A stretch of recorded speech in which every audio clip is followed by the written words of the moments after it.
Welcome back to Easy Recaps. Today I will show you an action, comedy, and crime film from 2016 titled Central Intelligence. Spoilers ahead. Watch out and take care. Central Intelligence tells the story of a morbidly obese teen with a horribly funny name who transforms into a muscular CIA agent with a new identity. But now he drags his friend along on a perilous journey. Calvin doesn't accept an invitation on Facebook to the reunion while at work.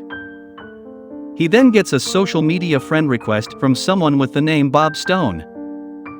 Immediately after that, he receives a suspicious phone call, which turns out to be Maggie. Bob Stone then initiates contact with Calvin in order to invite him out for a drink. He insists he is Robbie Wyerdicht. Calvin reluctantly accepts the invitation. When Calvin arrives at the bar, he is taken aback to see Robbie has transformed into a muscular man. They have a few drinks together and catch up on each other's lives. A man walks by and takes Bob's chair as Bob leaves for a moment. Calvin tells the man to return it, but the man's friends stand up and threaten him. Bob reappears and apologizes for disrespecting Calvin. One of the thugs happens to be armed. Bob then takes the chance and simply states, "I don't like bullies," before fighting all of them in less than 10 seconds. Calvin and Bob exit the bar. Calvin is ecstatic about what he has just witnessed. They go back to their old high school to reminisce.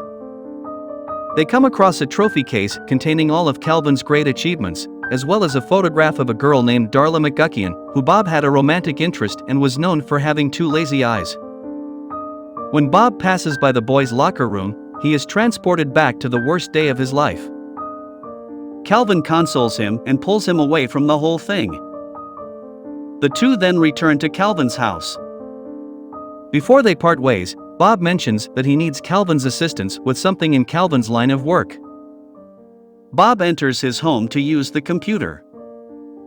They discover documents involving satellite codes and a bidding war. Before they can see any further, Bob pours beer on Calvin's laptop.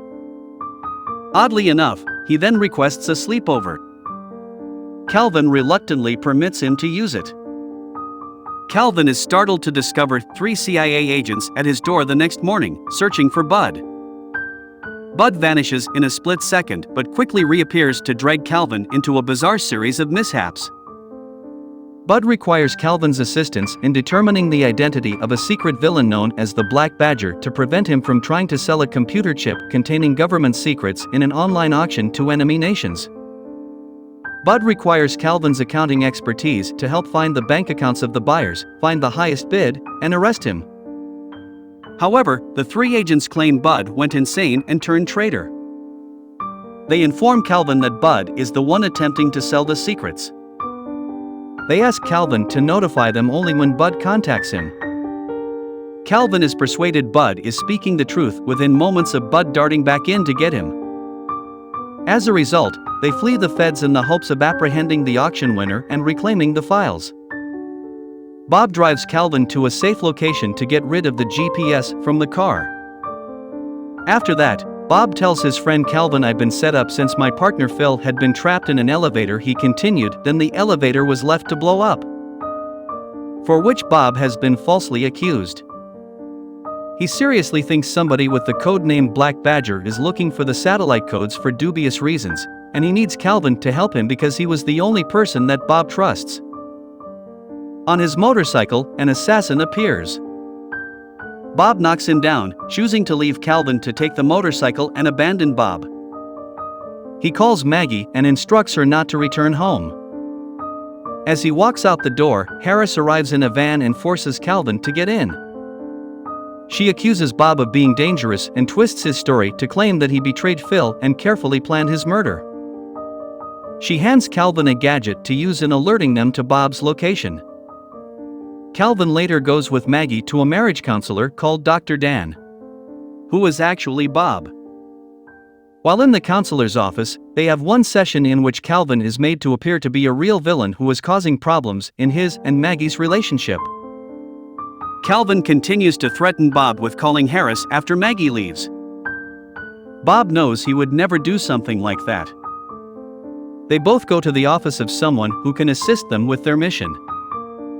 Sadly, for Bob, this person was Trevor Olson.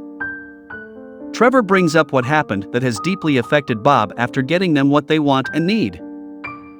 Trevor alleged to have discovered religion and offers a heartfelt apology to Bob, which he quickly retracts because he was lying. Calvin waits for Bob to fight him, but Bob freezes and decides to leave. As they leave the office, Calvin receives a call from Harris stating that he must bring Bob to them or Maggie will be harmed. Calvin then runs into Bob out front. Bob and Calvin are being held at CIA headquarters.